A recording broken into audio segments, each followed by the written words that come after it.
नमस्कार, स्वागत है आपका। मैं हूं अभिषेक शुक्ल। लोकसभा चुनाव इस वक्त चर्चा में है और कुछ ही दिनों में वोटिंग शुरू हो जाएगी। मुद्दे गरमाने लगे हैं और इन मुद्दों के बीच में होली का मौसम भी है, तो होली और चुनाव का आपस में मेलजोल होना स्वाभाविक सी बात है। इसीलिए आज हमारे साथ खास जो मेहमान हैं उनमें पूरे प्रदेश के नब्ज को टटोलने वाले वरिष्ठ पत्रकार भी हैं, तो होली के रंग के साथ साथ कुछ पॉलिटिकल समा बांधने वाली हमारे साथ कवियत्री भी हैं। उर्मिला जी भी हमारे साथ है। उर्मिला जी, बहुत बहुत स्वागत है। मैं चाहूँगा कि आपकी कविता के साथ ही इस कार्यक्रम का शुभारंभ हो। सभी को सादर नमस्कार, बहुत बहुत धन्यवाद। जैसा कि अभी चर्चा में विषय है कि अभी चुनावी चर्चा है, सब तरफ चुनावों का रंग है और होली का जो रंग है वो चुनावों के साथ भी मिला हुआ दिखाई दे रहा है। एक गीत होली का छोटा सा प्रस्तुत करती हूँ, एक बंद के साथ, उसके दो अंतरे। सब मिल खेलें फाग बरसे रंग होली में, सब मिल खेलें फाग बरसे रंग होली में, होली में होली में बरसे रंग होली में। सबकी पोशाकें हुई सतरंगी, सबकी पोशाकें हुई सतरंगी, बेढंगी हुई चाल बरसे रंग होली में, बेढंगी हुई चाल बरसे रंग होली में। मन में चाहत वोटों की है, मन में चाहत वोटों की है, संग में लालच सत्ता का है, संग में लालच सत्ता का है। निकले हैं नेताजी देखो, निकले हैं नेताजी देखो, नोटों से भरी लेके गडरी, देखो रंग होली में, होली में होली में बरसे रंग होली में, होली में होली में बरसे रंग होली में। बहुत बहुत शुक्रिया, बहुत धन्यवाद। होली की आप सभी को बहुत बहुत बधाइयाँ और शुभकामनाएं। खास मेहमान हमारे साथ हैं छत्तीसगढ़ के तमाम वरिष्ठ पत्रकार, जिनकी पैनी नजर होती है इन तमाम चीजों पर कि किस तरीके की चुनावी सरगर्मियां बन रही है। हमारे साथ के शर्मा जी हैं, वरिष्ठ पत्रकार, रवि भोई जी हैं और हमारे साथ है ईबी मुरली जी, जिनके साथ हम चर्चा करेंगे और देखेंगे कि आखिरकार होली के त्योहार के बीच में क्या चुनावी माहौल बन रहा है। तो चलिए शुरुआत करते हैं रवि भोई जी से। रवि भोई जी, 3 महीने पहले हमने देखा है चुनाव किस तरीके से हुए हैं। सरगर्मियां थी, किसी को बहुत ज्यादा अंदाजा नहीं था, उसके बावजूद हालात ऐसे बने कि सरकार 5 साल बाद कांग्रेस की बदल गई, बीजेपी की आ गई। अब एक बार फिर से चुनाव पे हम जा रहे हैं। क्या आपको लग रहा है कि इन लोकसभा चुनाव में क्या मुद्दे रहने वाले हैं विधानसभा से इतर, या विधानसभा के मुद्दों की ही रिपीट टेलीकास्ट हम यहाँ देखेंगे? देखिए अभिषेक जी, विधानसभा में मुद्दे अलग थे और विधानसभा में एंटी इनकम्बेंसी फैक्टर बहुत बड़ा कारण रहा है, जो लोगों को समझ में नहीं आया कि सरकार के विरोध में लहर चली। लेकिन लोकसभा में एक तो मोदी का है और राम लला का जो मंदिर की स्थापना हुई है, सीएए कानून है, धारा 370 है, ऐसे सब, और सबसे बड़ा कारण मोदी का चेहरा है जो इस लोकसभा चुनाव में दिखाई पड़ेगा। और इसी वजह से भारतीय जनता पार्टी ये मान के चल रही है कि 11 से 11 सीटें हम जीत लेंगे। लेकिन जो स्थिति है वो कुछ ऐसा नहीं कह सकते कि पूरी तरह से भारतीय जनता पार्टी का अभी आज की तारीख में ये लग रहा है कि कहीं न कहीं कांग्रेस कुछ सीटों पे तो मुकाबले की स्थिति में है, भले ही हार जीत की स्थिति कुछ भी हो। लेकिन मोदी के आगे कांग्रेस की रणनीति कितनी काम आएगी ये देखना है। बिल्कुल, मोदी के आगे कांग्रेस की रणनीति कितनी काम आएगी। ईबी मुरली जी हमारे साथ है। मुरली जी, क्या आपको लग रहा है कि वही टेलीकास्ट जो विधानसभा के मुद्दे थे वही यहाँ रहने वाले हैं, या लोकसभा में कुछ आपको लग रहा है कि कुछ अलग होंगे? क्योंकि कांग्रेस ने कई ऐसे चेहरों को खड़ा किया है जो लोकसभा में पिट चुके हैं। अभिषेक जी, जिस तरह से चुनाव का नतीजा सामने आने वाला है लोकसभा का, ये हो सकता है कि बड़ा आश्चर्यचकित कर दे। लेकिन उसके बावजूद भी लोकसभा चुनाव के लिए जो भारतीय जनता पार्टी के पास जो तुर्प का गुलाम है वो है मोदी। नरेंद्र मोदी का जो चेहरा है वो आज इस वक्त सबसे ट्रस्टवर्दी चेहरा है। इस चेहरे का मुकाबला के लिए कांग्रेस हो या इंडी अलायंस के पास कोई ऐसा चेहरा नहीं है जो उसका मुकाबला कर सके। तो मोदी का जो चेहरा है वो सबसे बड़ा फैक्टर है इस चुनाव में। उस चेहरे को भारतीय जनता पार्टी किस तरह से पूरी तरह से अपने फेवर में ला पाता है, और छत्तीसगढ़ में खासकर, क्योंकि छत्तीसगढ़ में मोदी का जो छत्तीसगढ़ बनने के बाद जब से लोकसभा का चुनाव हुआ है, हर बार भारतीय जनता पार्टी को बहुत अच्छे बहुमत के साथ भारतीय जनता पार्टी यहां लोकसभा चुनाव जीते हैं, और लगभग 11 में से 10-9 इस तरह से सीट जीतते आ रही है जब से छत्तीसगढ़ बना है। तो ये जो मार्जिन ऑफ विक्ट्री है इसको कायम करते हुए विष्णुदेव साय की सरकार का जो 3 महीने का उनका कार्यकाल हो चुका है, तो एक क्लीन स्वीप का उम्मीद उन्हें है। यदि वो क्लीन स्वीप कर पाता है तो ये भारतीय जनता पार्टी के लिए और उनके पर्सनली उनके लिए भी बहुत अच्छी बात होगी। और मुझे लगता है कि कांग्रेस जो पिछले असेंबली चुनाव में जो हताशा हुआ है, लेकिन वो एक कमबैक की तैयारी कर रही है।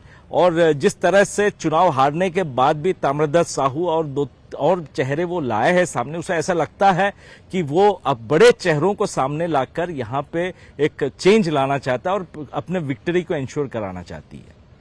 बिल्कुल। तो के शर्मा जी, जैसा कि मुरली जी बोल रहे हैं कि कम बैक करने की कोशिश कांग्रेस कर रही है, बड़े चेहरों को लाया जा रहा है, लेकिन एक चर्चा ये थी कि ऐसे चेहरों को भी ढूंढा गया जो कम से कम खर्च कर सके वहां पर, और तमाम बड़े चेहरों को इसीलिए न सिर्फ प्रदेश बल्कि देश भर में उतारा गया। क्या 3 महीने पहले जिन चेहरों को नकारा गया, आपको लगता है वो चेहरे कारगर साबित होंगे कांग्रेस के लिए, कमबैक कर पाएंगे? देखिए, कांग्रेस ने अपने तमाम बड़े चेहरों को फिलहाल टिकट दी है कहा जा सकता है। भूपेश बघेल की बात करें, ताम्रध्वज साहू की बात करें, या जो रचना महंत जो चरणदास महंत की पत्नी है। अब बचते हैं टीएस सिंहदेव। छत्तीसगढ़ में 4 बड़े नेता जो मुख्यमंत्री पद के दावेदार 2018 में माने जा रहे थे। अब टीएस सिंहदेव को क्या 11 लोकसभा सीटों की जिम्मेदारी दी जाएगी, क्योंकि दीपक बैस स्वयं अपनी टिकट के लिए भिड़े हुए हैं बस्तर में। यदि वो भी चुनाव लड़ते हैं तो एक सामंजस्य की स्थिति, जो कार्यकर्ता लगातार मुखर होते जा रहे हैं कांग्रेस में, कांग्रेस के लिए चिंता कांग्रेस ही बनती जा रही है। एक बात आपने पैसे को लेकर के जो राष्ट्रीय स्तर पर बात कही जा रही है कि प्रत्याशी की घोषणा नहीं हुई, इसके पीछे भी कारण पैसे को बताया जा रहा है कि क्योंकि खर्च शुरू हो जाएगा, मीटर घूमना शुरू हो जाएगा, इसलिए हम देरी से प्रत्याशी घोषित करेंगे, ये भी एक बात कही जा रही है। तो ऐसी स्थिति में कांग्रेस के कार्यकर्ताओं में कहीं न कहीं एक निराशा की बात आ रही है। लोग विधानसभा चुनाव के बाद भी कार्यकर्ताओं के आप स्थिति देखेंगे तो एक निराशा का भाव आ गया था, उसमें एक सकारात्मक ऊर्जा की आवश्यकता महसूस की जा रही थी, लेकिन अभी तक के ये स्थिति छत्तीसगढ़ में नजर नहीं आ रही, जिसके चलते आप देखेंगे राजनांदगांव में को लेकर के बात करें, और जिस तरह से सुरेंद्र दाऊ का जो बयान लगातार चल रहा है, उसके बाद फिर शुक्ला जी ने जिस तरह से बात कही है, भ्रष्टाचार को लेकर बात कही थी, सीधा भूपेश बघेल पर हमला किया है।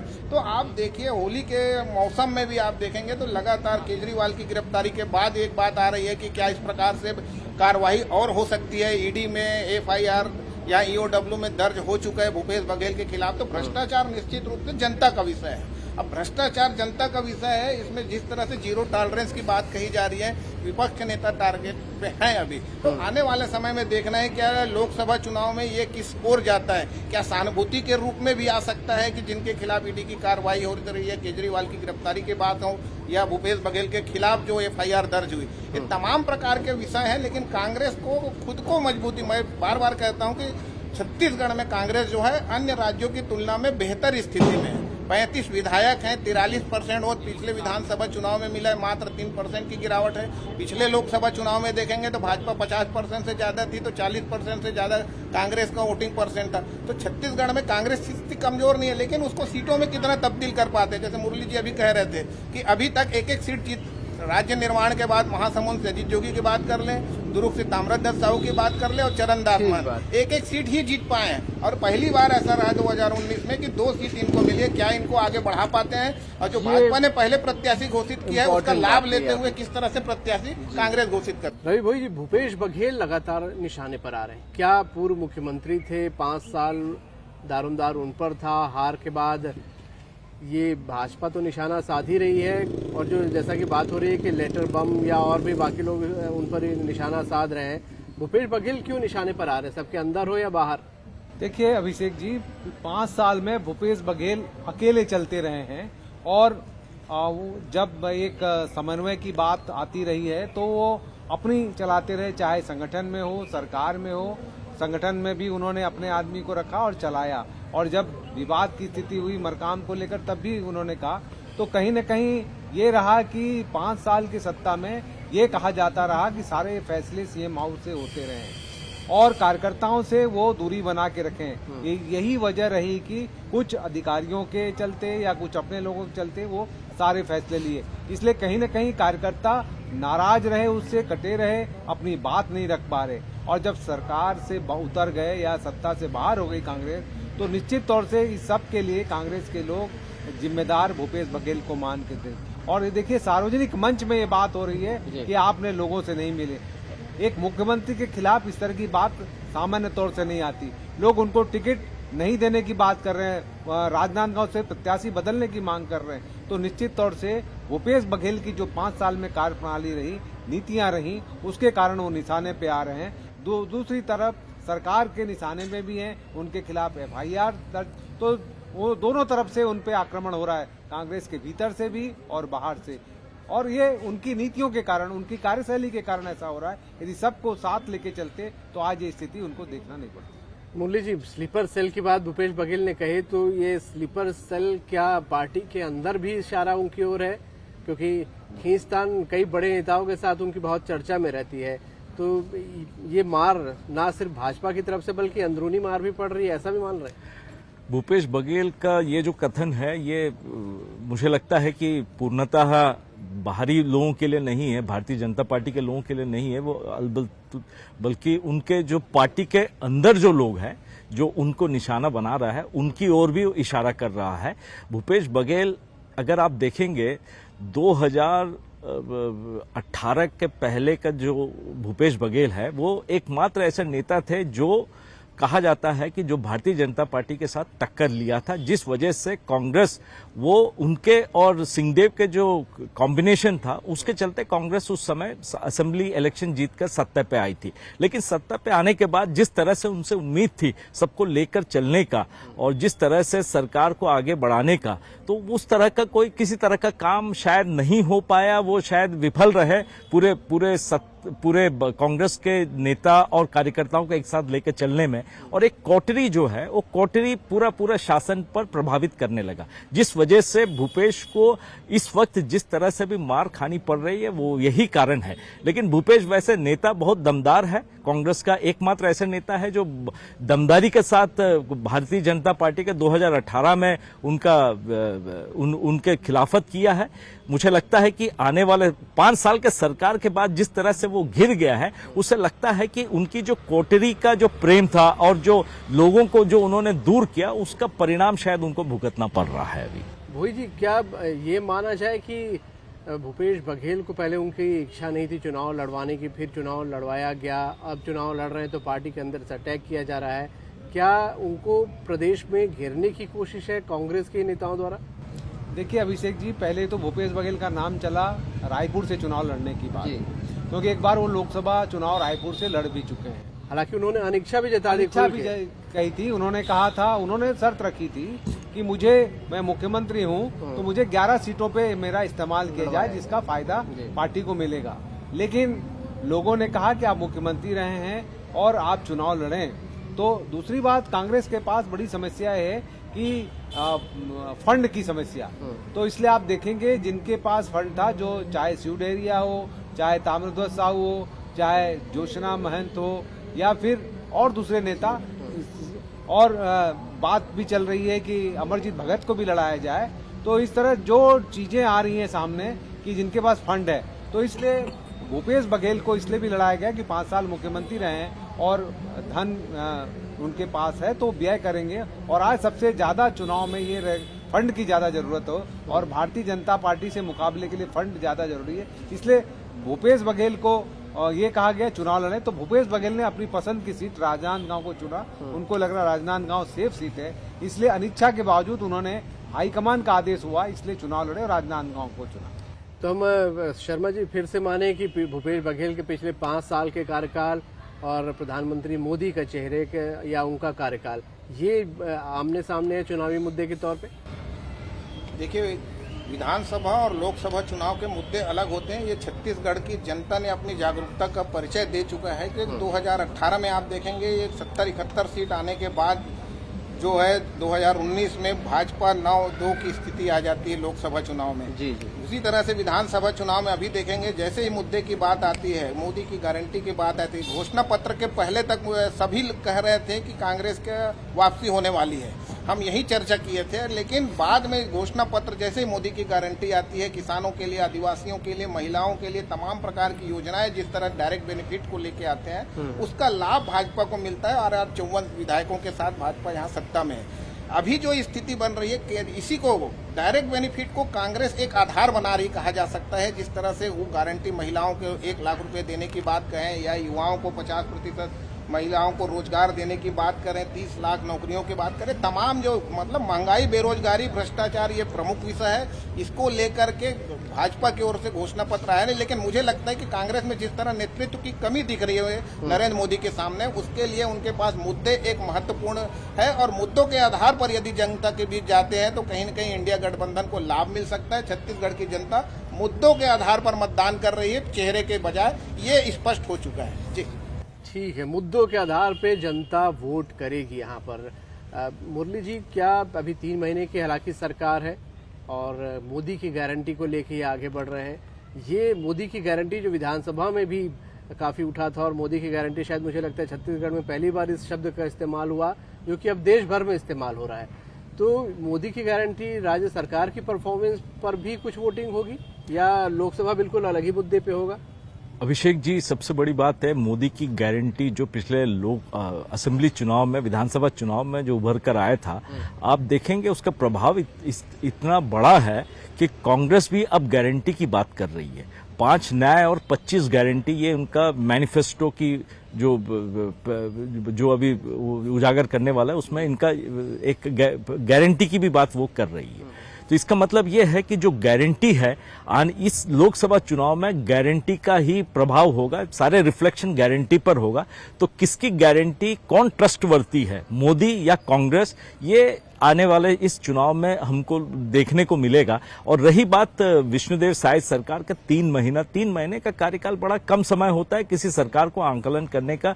और छत्तीसगढ़ की जनता 3 महीने का जो ये जो 100 दिन का जो कार्यकाल है, उस पर किसी तरह का कोई आंकलन नहीं करेगी। उनको जो बड़े मुद्दे हैं, देश का जो मुद्दा है, उस पर जाकर वो इस बार चुनाव में वोट डालेंगे। और उसमें जो बेहतर कैंडिडेट, यदि वेव भी होगा, तो आप देखेंगे छत्तीसगढ़ में यदि मोदी का वेव भी जब रहा है, तब भी ताम्रध्वज साहू ने जीता है दुर्ग से लोकसभा। तो मुझे लगता है कि यदि कैंडिडेट आपका मजबूत हो और आप बहुत अच्छे तरीके से चुनाव लड़ते हैं, लोगों को प्रभावी ढंग से आप अपनी बात रख पाते हैं, तो मुझे लगता है कि कांग्रेस भी टक्कर देने की स्थिति में है छत्तीसगढ़ में।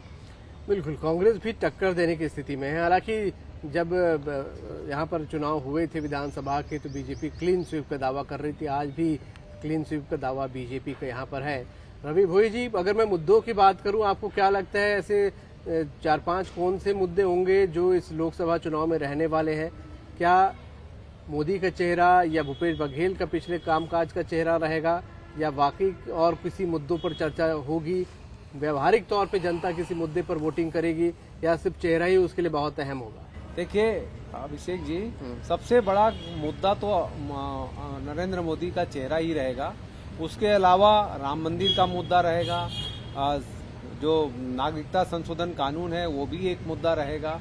इसके अलावा जो मोदी गारंटी में वो इस सरकार ये तो करेगी, लोगों को प्रभावित करेगी कि मोदी जी ने जो विधानसभा में गारंटी दी थी, जो घोषणाएं की थी, उसका अमल इस सरकार ने 3 महीने के भीतर कर दिया। चाहे वो किसानों का धान 31 रुपए में खरीदने का हो, 21 कुंटल में खरीदने का हो, 2 साल का बोनस देने की बात हो, महतारी वंदन योजना हो, प्रधानमंत्री आवास की बात हो, तो ये लोगों के बीच बताई जाएगी। फिर उसके बाद 10 साल के जो कार्यकाल मोदी जी का रहा है, चाहे वो पुलवामा की घटना हो या फिर स्ट्राइक की बात हो, और जो काम उन्होंने किया है, वो सारे चीज बताए जाएंगे। लेकिन सबसे बड़ा फैक्टर मोदी का चेहरा, और उसके सामने इंडिया अलायंस क्या कर रही है, क्या चेहरा। तो लोग अभी मोदी के सामने इंडिया अलायंस का कोई चेहरा देख नहीं पा रहे, इसलिए मोदी का चेहरा लोगों को लुभाने के काम कर रहे हैं। मुरली जी, आपका क्या अनुभव बोल रहा है, क्या प्रेडिक्शन है अगर आज चुनाव हो जाते हैं? चुनाव का बात यदि करें तो भारतीय जनता पार्टी अपने 11 के 11 उम्मीदवार का नाम सामने ला चुकी है, लेकिन कांग्रेस अभी भी 6 नाम लाना है। तो जब तक ये पूरा नाम डिक्लेयर नहीं करती तब तक कहना तो बड़ा मुश्किल है, लेकिन उसके बावजूद भी जो 5 नाम डिक्लेयर किए उसमें कम से कम 2-3 सीट पर तो ये बिल्कुल, अगर बहुत जैसे भोई जी और शर्मा जी ने कहा कि बहुत अच्छे ढंग से अगर चुनाव लड़ते हैं तो ये 3 सीट जीतने की स्थिति में है आज के डेट में। बिल्कुल, आप सभी का बहुत शुक्रिया अदा करना चाहूंगा इस चर्चा में शामिल होने के लिए। तो होली की ढेर सारी शुभकामनाएं भी आप सभी को। होली के मौसम के बीच चुनावी मौसम भी है और इस चुनावी मौसम को लेकर कुछ विशेषज्ञ हमारे साथ थे जिन्होंने बताया कि आखिरकार पिछले जो अगले 2-3 महीने हैं वहां पर क्या मुद्दे हैं जो चुनावी जो शमा है उसको बांध के रखेंगे, कौन से मुद्दे हैं, कौन से नेता हैं जो चर्चा में रहने वाले हैं और क्या हो सकता है इन 11 सीटों पर, क्या समीकरण हो सकता है, कौन जीत सकता है, कौन हार सकता है, कई अहम मुद्दों पर हमने चर्चा की। खास पेशकश में इतना। नमस्कार।